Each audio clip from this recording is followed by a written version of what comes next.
I've got this new fader that represents my strip controller in the layout. I'll go back to the edit window, which is where I create the instruments and connect things up. So do you want to go full screen again? So here's my ESC instrument.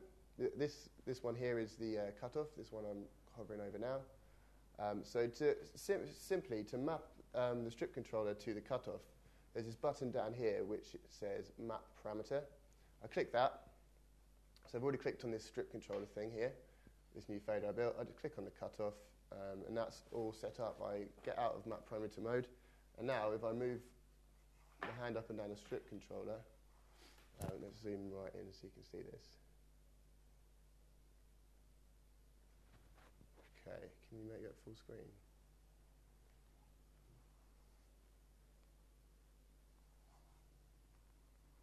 So hopefully you can see that. So it's this funny thing with this updating, so you can't quite see it properly, but it is working. So I can move. I'm basically moving my strip control up and down, and it's moving both this fader here, and it's also moving the knob inside the plug-in window. So there you go. So just to show you that it should just work using learn mode in whatever software you're using. You should be able to quite easily connect up the strip controller, the breath controller. So what's connected up by default to MIDI CCs is strip controller 1, strip controller 2, the breath, and also the yaw of the keys. Roll isn't connected up because that's normally used for pitch bend. It sends out pitch bend by default. But I'm going to look at in a little while. I'm going to look at connecting up pressure and roll as well to different MIDI CCs. Okay, so that was kind of the more basic stuff. So now I'm going to move on to the slightly more advanced stuff. Okay, so for this one I'm going to use Logic, and I want to show you how to. Well, I'm going to demonstrate using the polyphonic mode over MIDI. So this is where we can get independent pitch bend for every key and this kind of thing. So this is kind of a nice thing to be able to do. It actually turns out it's quite a good way to demonstrate how it works as well. So I'm in Logic now. Let me just quit main stage so that's not making any noise. Okay, so I'm in Logic. I have one instrument track up here, instrument 1. I need to add a sound to that, so I'm going to use something simple. I guess I use the ESC again. So ESC. So I've got one instrument track now. If we look here, we can see it's receiving on MIDI channel 1. So I've chosen MIDI output 1 on the Eigenharp, and you can see how easy it is to connect it up. Literally, all I've had to do is load up Logic and load in an instrument, and it's already connected up and making a noise. Okay, so that's one track. Now we've got this thing on the Eigenharp called polyphonic mode, and this is to get around the fact that it's really tricky with MIDI to.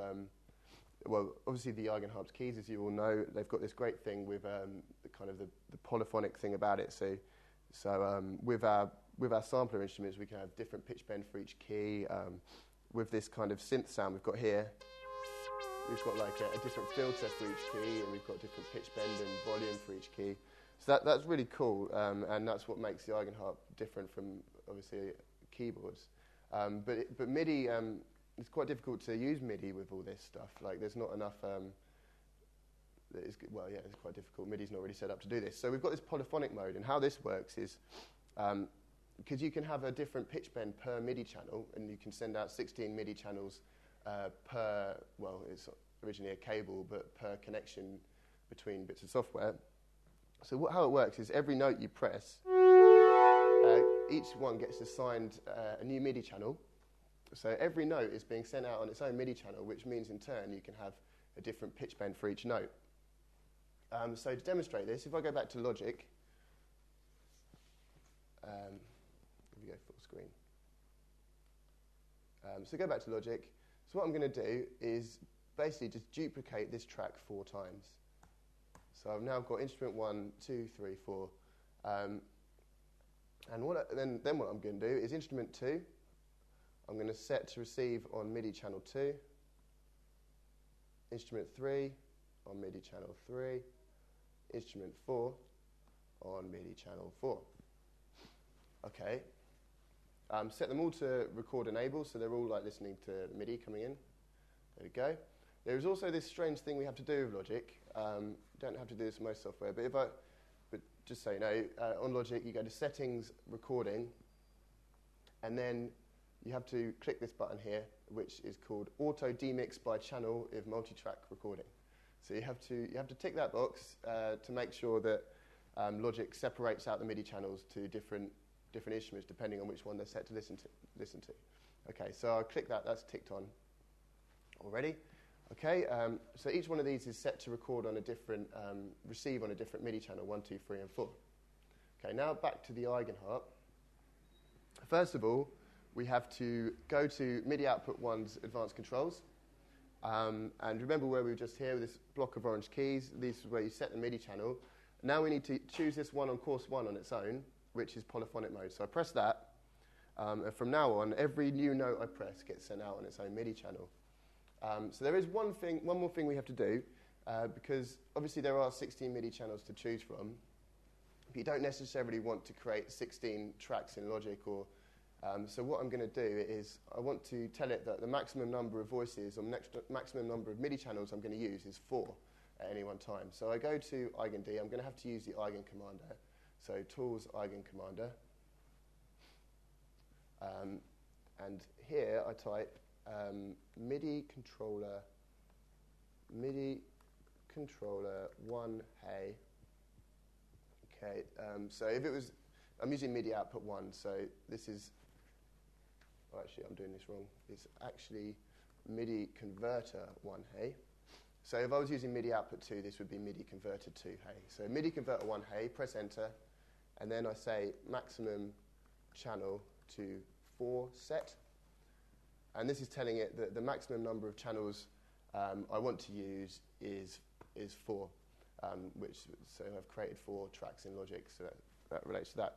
By the way, this is the same kind of thing for audio units as well. So if you're using polyphonic mode with audio units hosted by Eigen-D, you can say audio unit 1 hey, maximum channel to 4 set, and it's the same kind of thing. Okay, so that should all be set up now. I'm going to get this mixer open in Logic, so we can see those 4 tracks I've just made. So I press the first note. This thing doesn't update. It's a shame, actually. Maybe if can you go full screen? So hopefully you can see it if I don't zoom in. So okay, first note you can see is being sent out on MIDI channel 1, so it comes up on track 1. And then second one, you can see it's coming on MIDI channel 2, so track 2, and then 3, and then 4. So that means, okay, so every note I press is basically being received by a different track in Logic, but it also means that I can, I don't know, hopefully you can hear that, but I'm pressing, actually, do you want to make it so?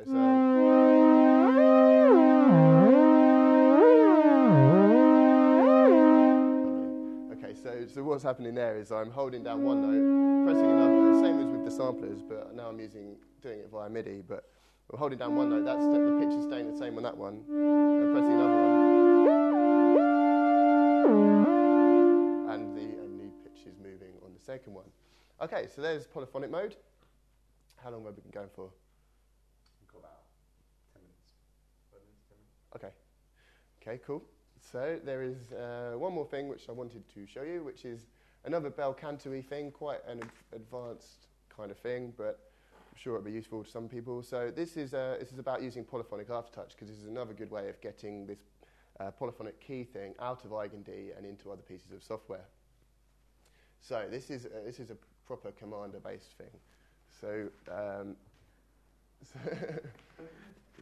proper commander. Okay, so there's basically three types of MIDI agents that convert the data in the Eigenharp to MIDI information that gets sent out MIDI output 1.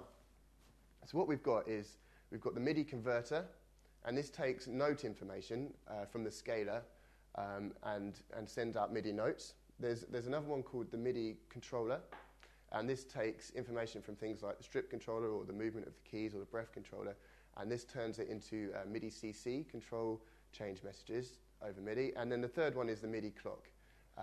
So this one takes information from the Eigenharp's built-in metronome and converts it into MIDI clock signals, which get sent out. So at the moment we're looking at the MIDI converter, because this deals with MIDI notes. It also happens to deal with aftertouch as well. Okay, so we support both kinds of aftertouch, channel pressure aftertouch and polyphonic aftertouch. They're the two MIDI kinds of aftertouch. What I want to show you to do is how to connect up, how to basically choose what's being sent over aftertouch. This could be pressure, roll, or yaw. At the moment, I think by default I'm guessing it's pressure. I haven't looked at it for a while. So first of all, we've got to disconnect what's ever already connected to the aftertouch so we can start connecting other things. So this is just a couple of simple sort of plumbing bel canto commands. The first one is, so we say MIDI converter 1 poly pressure input unconnect. Okay. You can see all that and press enter. Just check down here, it says okay, it does. So what I've just done there is disconnected the polyphonic aftertouch input of the MIDI converter, and then I'm just going to also disconnect the channel aftertouch. So MIDI converter 1 channel pressure input unconnect. There we go. Press enter. Again, check it says okay. It does. Okay, so now there's nothing connected to aftertouch on MIDI output 1. So now this leaves us free to connect something to aftertouch. So I'm going to, as an example, connect the yaw of the keys to polyphonic aftertouch. So what I say is MIDI rig 1. If you're using MIDI output 2, just replace 1 with 2. Okay, so MIDI rig 1 scalar. Okay, so scalar is the agent. A rig is a collection of agents that make up an instrument, for example, the sampler or an audio unit or a MIDI output or a cello or clarinet. It's a massive collection of different agents. So the name of the rig that we're dealing with is called MIDI rig 1. And then within that rig, there's a number of agents, and we want to talk to MIDI rig scalar, or we want to connect from the scalar to the aftertouch, because the scalar is the bit that takes all the information from the keys and applies scales to it. It's got all the information we need inside it. So MIDI rig 1 scalar, and then we say yaw output. So the yaw output from the scalar within MIDI rig 1, yaw output 2, MIDI converter 1, poly pressure input connect. So it's a long one. So I'll zoom in so you can see it all. MIDI rig 1 scalar yaw output to MIDI converter 1 poly pressure input connect. Okay, and then we press enter. It says okay. So now I need to find a way of testing that. So